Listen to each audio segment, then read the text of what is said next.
está aí na TV, seja bem-vindo de volta. A gente segue falando sobre as questões envolvidas que envolvem Brasil e Estados Unidos. E os senadores brasileiros que estão em Washington para tentar questionar e distensionar a relação com o governo americano disseram hoje que se reuniram com empresários norte-americanos, empresários de lá. A comitiva, porém, não divulga os nomes dos parlamentares com quem vão se encontrar nos próximos dias. Há um receio de que essa divulgação possa ser um empecilho, já que o deputado Eduardo Bolsonaro poderia tentar melar, essa agenda dos senadores lá nos Estados Unidos. A Mariana Sanches está acompanhando tudo em Washington. Ela conta no nosso site que, sem canal aberto com a Casa Branca para tentar negociar a cifra ou o adiamento da taxa, que deve entrar em vigor no dia 1º, agora de agosto, o governo tem admitido nos bastidores que depende do peso do PIB americano para tentar sensibilizar Trump. Então, estavam presentes no encontro executivos de empresas como Shell, Exxon, farmacêuticas também, Johnson & Johnson, agroquímicas e também empresas de maquinário agrícola, como a Caterpillar. Bom, hoje o Nelsinho Tradi, que lidera essa comitiva, disse que o não nós já temos e que eles foram atrás de um sim dos Estados Unidos. Agora é difícil, né, Sakamoto, que essa comitiva de senadores consiga alterar algo nesse sentido. Olha, Diego, é difícil, mas ao mesmo tempo eles precisam tentar, faz parte. É com bons olhos que a gente vê dos senadores, eles fazem parte eles são Congresso, eles fazem parte da discussão federal, né? Então, se eles puderem abrir as portas junto de pares deles no Congresso norte-americano ou junto a outras empresas, isso aí facilitar, inclusive, o trabalho dos negociadores brasileiros, negociadores formais brasileiros, até porque não são os senadores, eles não vão negociar com a Casa Branca. Eles podem se reunir com a Casa Branca, pedir, tentar quebrar o gelo, etc. e tal, mas quem entra em jogo são as pessoas que têm poder para isso, que são os negociadores brasileiros do Poder Executivo, né, ligado ao Itamaraty ou outros ministérios. Mas essa ação por parte dos senadores junto ao Congresso, junto a empresas, porque há empresas norte-americanas que têm interesse no Brasil, têm interesse em continuar comprando do Brasil, que tem uma boa relação com o Brasil, que investem aqui, que também podem servir de ariete para pressionar o governo Trump. O governo Trump, ele é suscetível a pressões, principalmente do poder econômico, e ele já mostrou isso mais de uma vez.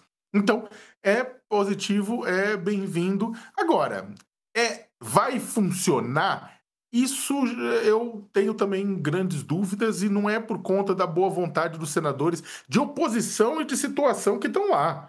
Né? É uma coisa que pega os dois lados porque diz respeito ao Brasil. Né? Ou seja, quem está lá é porque não é traidor. Né? Seja de direita, de esquerda, quem está lá são pessoas que não estão traindo o país, estão lá tentando resolver a história. Né? Pode ter suas opiniões diferentes, mas estão lá tentando ajudar. Só que a questão é que o governo Trump tem demonstrado, a menos que ele chegue no final, surprise, e mude tudo, né? Que fala, olha, era só uma brincadeira, peguei vocês, né? Pegadinha do malandro. Caso contrário, o que vai acontecer é que a gente vai ver que vai confirmar a impressão de que o ponto principal para o Trump é político, não é econômico, né? Então, se é um ponto político não econômico, como resolver se o Brasil deixou claro que não vai abrir mão da sua soberania? Né? Vamos ver, vamos esperar até 1º de agosto. Olha, 2 reuniões entre o governo Lula e representantes do dinheiro tecnológico no Brasil movimentaram essa semana, na pauta, claro, o tarifaço dos Estados Unidos, mas as semelhanças por aí elas param, porque uma reuniu a Big Tech, ou as Big Techs, e lidou com a causa das sobretaxas. Por exemplo, Google, Meta e companhia saíram com a missão de trazer demandas sobre a regulamentação das plataformas. A outra juntou a indústria brasileira de tecnologia, que fez uma cobrança aqui para virar sugestão de solução para o conflito comercial. Quem tem mais informações é o colunista Elton Simões Gomes, que está aqui conosco. Elton, bem-vindo. Uma boa tarde para você. Conta mais sobre essas reuniões com empresas, com as Big Techs e também com as empresas nacionais. Boa tarde. Boa tarde, Diego. Boa tarde, Sakamoto. Muito bom estar aqui com vocês. É isso. Tem gente que diz que momentos de grande tensão são momentos de oportunidade. A indústria da tecnologia no Brasil está querendo juntar a fome com a vontade de comer e está servindo um prato quentinho para o governo só sentar à mesa e também convidar os Estados Unidos para comer com ele também. A gente está falando do Plano Nacional de Data Centers, que vem sendo trabalhado há alguns anos dentro do governo e parecia em maio que ele ia sair, queria chegar ao Congresso e a outros lugares para onde ele devia ir. O Haddad até chegou a fazer uma trip lá pelo Vale do Silício para vender o plano, se reuniu com chefões da NVIDIA, da Microsoft, da Amazon, que são grandes empresas nessa corrida da inteligência artificial, e ele alardeava dizendo que ia ter investimentos da ordem de 2 trilhões, caso esse plano isse adiante. Só que o governo foi atropelado pela crise do IOF e teve que deixar bem guardadinho o plano de incentivos tributários para os data centers, só que a indústria da tecnologia não esqueceu, não.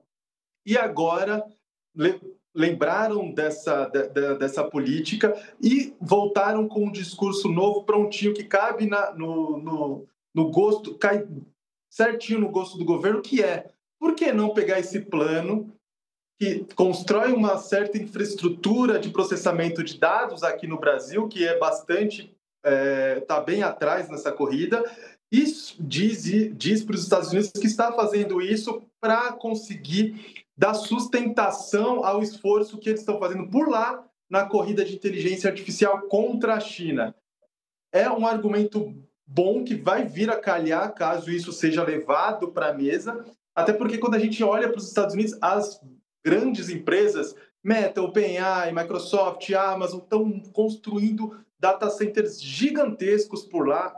É óbvio que esse tipo de assunto traz muitas preocupações em relação ao consumo exorbitante de energia, uma preocupação muito grande também sobre a pressão e o tensionamento sobre os recursos hídricos, mas isso pode soar bem aos ouvidos do Donald Trump, caso seja levado para a mesa de negociação. E do lado da indústria, ela ganha benefícios tributários, porque o plano do Haddad é antecipar a reforma tributária que vai entrar no ar para todo mundo em 2032, para os data centers, e isentar de tributos federais a construção e a importação de equipamentos.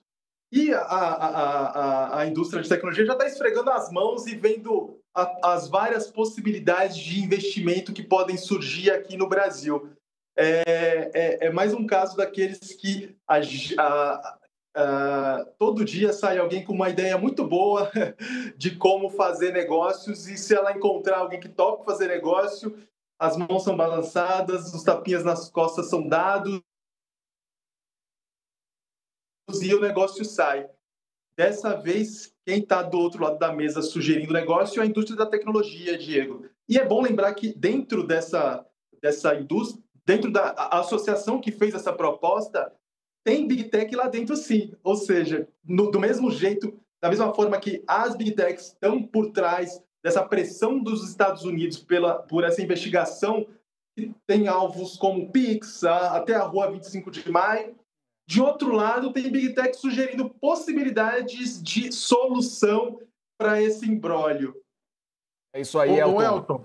Não deixa o Elton embora, não. Rapidinho, aí, temos só um minutinho, mas vai lá. Bem rapidinho. Elton, bem jogo rápido.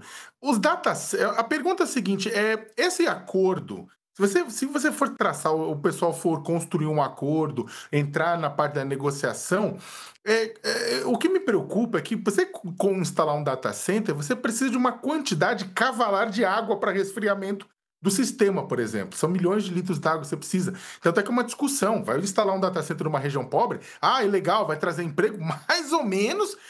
E também tem a questão do abuso de recursos naturais no local. Né? Pode causar outros problemas, né? Você tem ouvido nessas discussões aí com relação à questão do interesse dos data centers, essa questão do meio ambiente, ou o pessoal está ignorando por enquanto isso? Rapidinho, Elton. Não, isso é um ponto central, tanto é que os benefícios só vão ser concedidos para quem usar energia limpa e tiver o que eles chamam de gasto zero de água. Ou seja, tudo que entrar de água tem que ser reposto na natureza. Já tem tecnologia para fazer isso. Só que, ainda que tenha tudo isso, a pressão sobre os recursos hídricos é enorme e tem muitas discussões se dá para fazer essa mitigação hoje em dia com a tecnologia disponível. é um assunto que muito provavelmente a gente vai voltar a discutir aqui no All News.